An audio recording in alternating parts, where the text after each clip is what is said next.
audio jungle.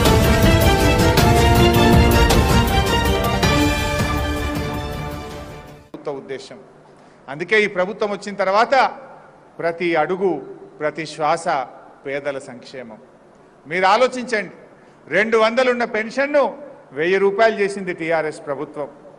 ఆడపిల్ల పెళ్లి పెట్టుకుంటే ఎవరు ఆలోచన చేయలే, ఎవరు దరఖాస్తు పెట్టలే, ఓట్లప్పుడు ఎన్నికల కోసం చెప్పలే. కానీ ముఖ్యమంత్రి గారే ఆలోచించి ప్రతి పేదింటి ఆడపిల్ల పెళ్లికి సహాయం చేయాలని చెప్పి కళ్యాణ లక్ష్మి షాదీ ముబారక్ కార్యక్రమం తెచ్చారు. మొదటి సంవత్సరం 50,000తో ఎస్సీలకే తెచ్చారు. రెండవ సంవత్సరం పోయేసరికి బీసీలు అందరూ పేదలు అడిగారు.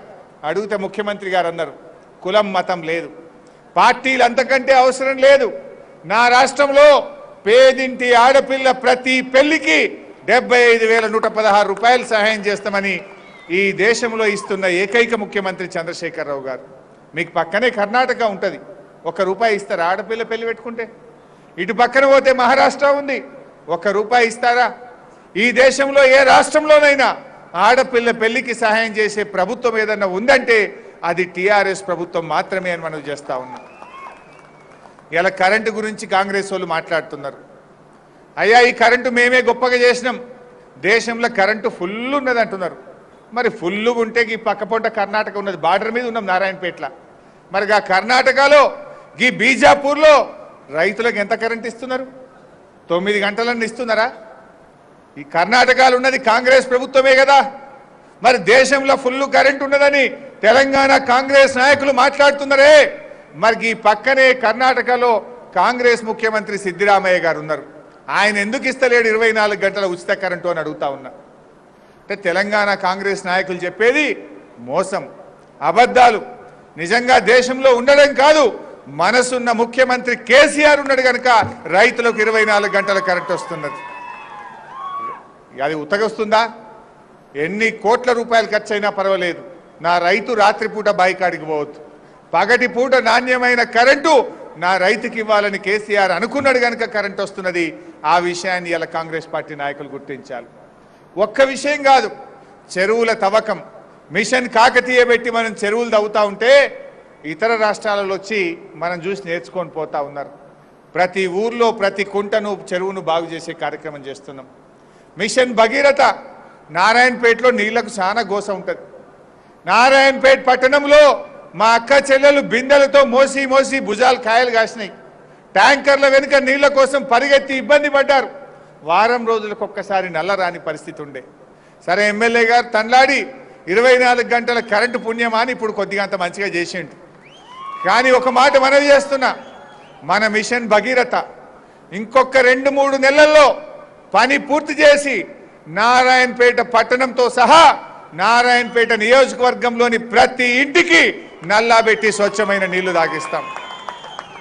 ఇప్పుడు మీరు చూస్తున్నారు, కరెంటు బాధ లేదు. కాంగ్రెస్ ఉన్నప్పుడేమో కరెంటు ఎప్పుడు వస్తుంది రా అందరు, టీఆర్ఎస్ వచ్చినాక కరెంటు పోతే వార్త.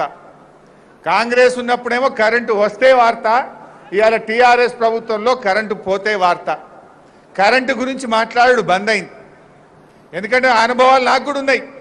ఒక ఊళ్ళో ఒక మనిషి చచ్చిపోతే స్నానం చేసి ఇంటికి పోతాం మనం. బావి కాడనో పొలం కాడ శవాన్ని కాలేసినాక స్నానం చేసి ఇంటికి పోవాలి. ఇంకా స్నానం చేద్దామంటే కూడా కరెంటు ఉండేది కాదు. ఎమ్మెల్యే గారు కరెంటు ఎస్సీకి ఫోన్ చేసి మా ఊళ్ళో మనిషి చనిపోయిండు, ఒక 5 నిమిషాలు కరెంట్ వేయమని పైరవి చేస్తే బతిన్లాడితే గా కరెంట్ వస్తే స్నానం చేసి ఇంటికి పోయేటువంటి పరిస్థితి కాంగ్రెస్ ప్రభుత్వం. ఇవాళ ఇందా పరిస్థితి. కరెంటు గురించి మనం ఎవరం మాట్లాడతలేము. ఇంకొక 3 నెలల తర్వాత, ఇంకొక 3-4 నెలల లోపల మంచినీళ్ళ కోసం ఏ అక్క చెల్లె కూడా అడగాల్సిన పరిస్థితి లేకుండా ఇంటింటికి నల్లా పెట్టి నీళ్ళు ఇస్తామని చెప్పి మనం చేస్తా ఉన్నాం. 45,000 కోట్ల రూపాయలతో ముఖ్యమంత్రి గారు పనిచేస్తూ ఉన్నారు. స్వాతంత్రం వచ్చి 60 ఏళ్ళు దాటింది, కానీ తాగడానికి నీళ్లు కూడా ఇయ్యలేకపోయినాయి ప్రభుత్వాలు.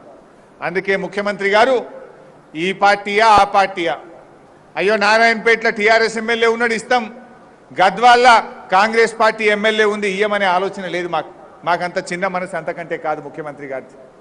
గద్వాల్లో ఉన్నోళ్ళు కూడా తెలంగాణ ప్రజలే కనుక అది గద్వాలన, ఆలంపూర, నారాయణపేట, వనపర్త, మహబూబ్ నగర, కొల్లాపూర, అది ఏ నియోజకవర్గమైనా రాష్ట్రమంతా ప్రతి ఇంటికి కూడా స్వచ్ఛమైన నీళ్ళు, మంచినీళ్ళు ఇచ్చి నీళ్ళ బాధ లేకుండా చేద్దామని ఆలోచన చేస్తున్నాం.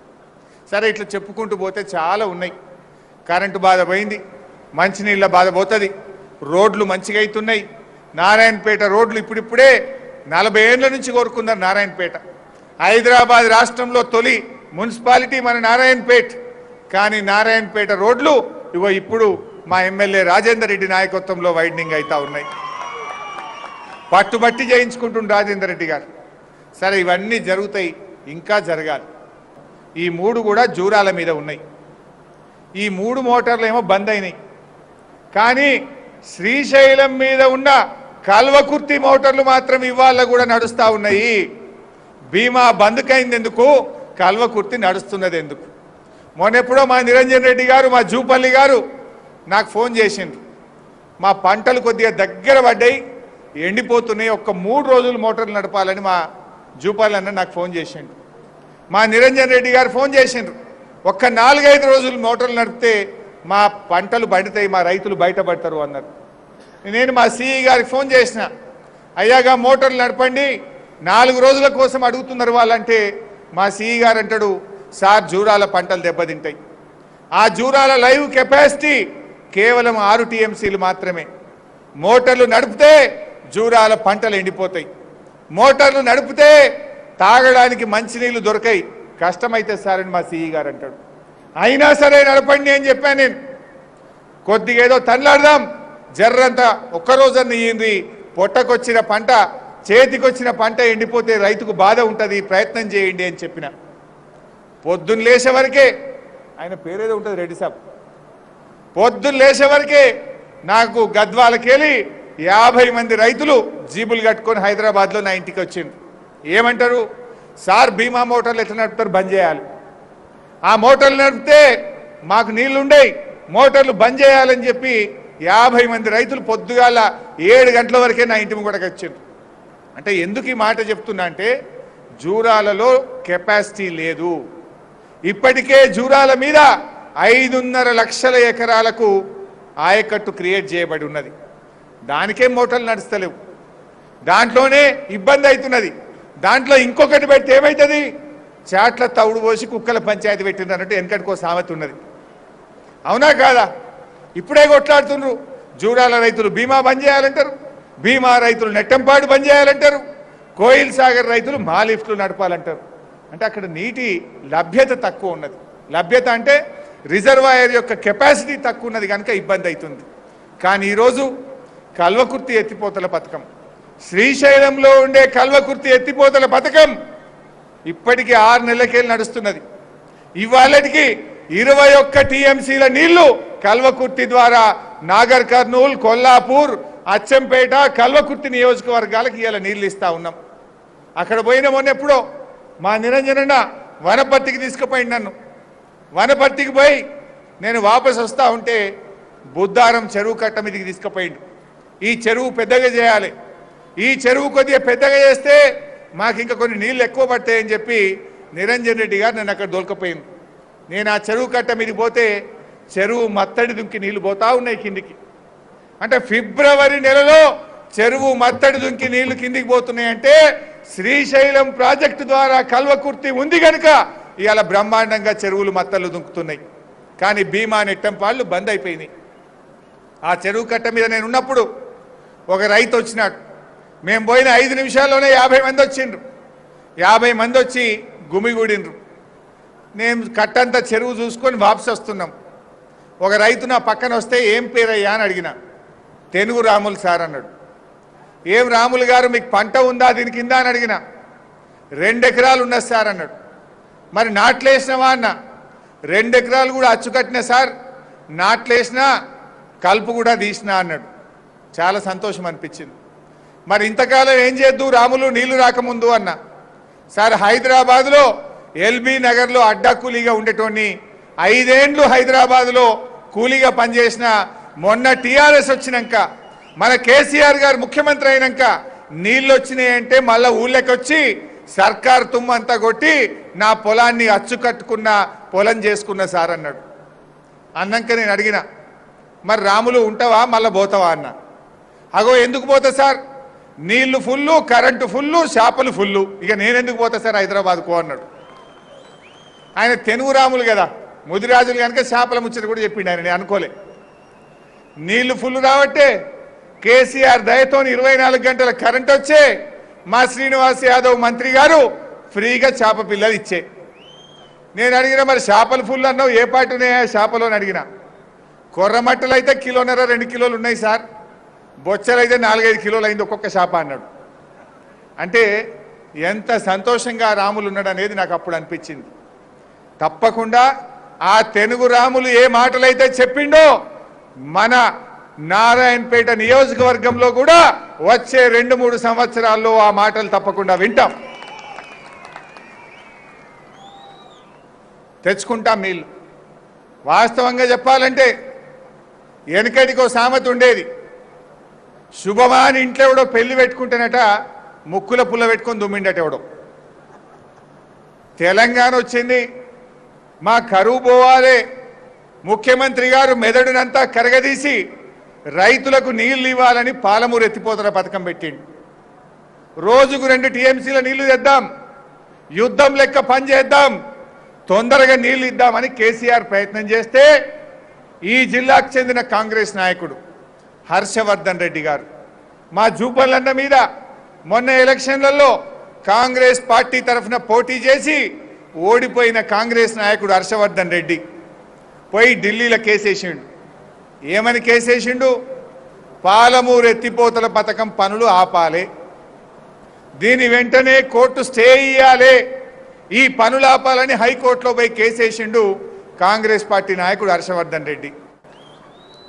ఇకపోతే కోయిల్కొండ మండలం, ఈ కోయిల్కొండలో వాస్తవానికి మీకు 25,000 ఎకరాలు పాలమూరు ఎత్తిపోతల పథకం కింద వస్తాయి.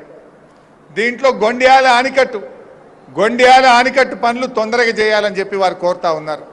దానికి ఇప్పటికే 6.5 కోట్లు గొండ్యాల ఆనికట్టుకు మంజూరు చేసినాం. త్వరలోనే టెండర్లు పిలిచి ఆ పనులను యుద్ధ ప్రాతిపదికన ముందుకు తీసుకుపోతాం.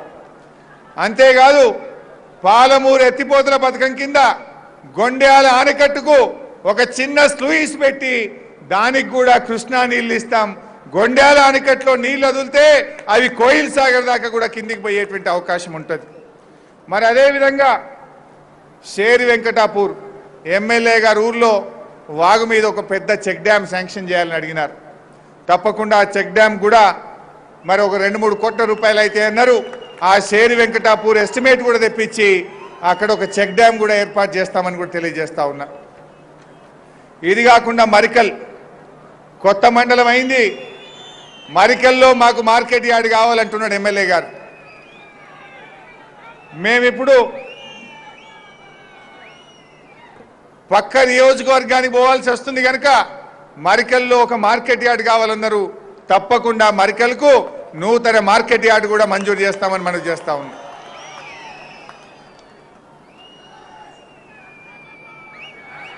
నారాయణపేట మండలం, నారాయణపేటలో ఇవాళ దాదాపు ఒక రైతు బజార్ శాంక్షన్ చేసి ప్రారంభం చేసుకున్నాం.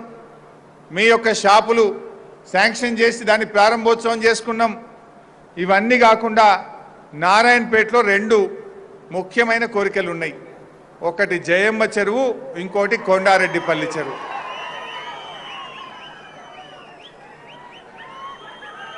ఈ 2 కావాలనా?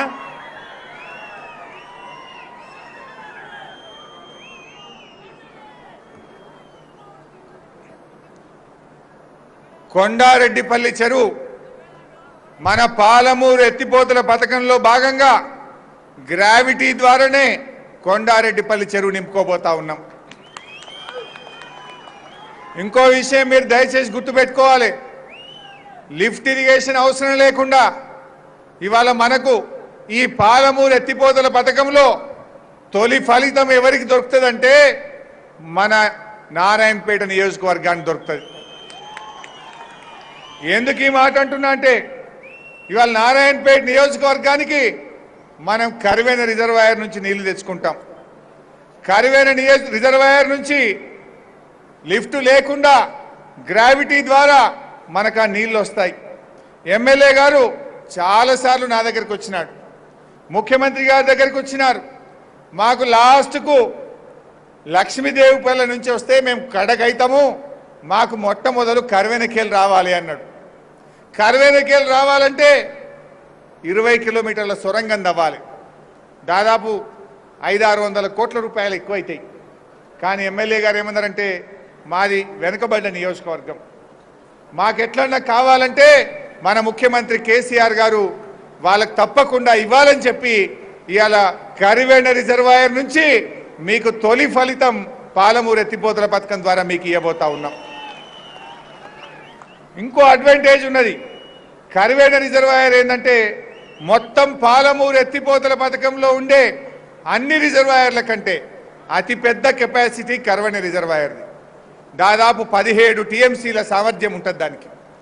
17 టీఎంసీలు దాంట్లో నిండా ఉంటాయి కనుక అక్కడి నుంచి గ్రావిటీ ద్వారా నేరుగా నారాయణపేట నియోజకవర్గానికి 75,000 ఎకరాలకు నీళ్ళు వచ్చేటువంటి అవకాశం ఉన్నది.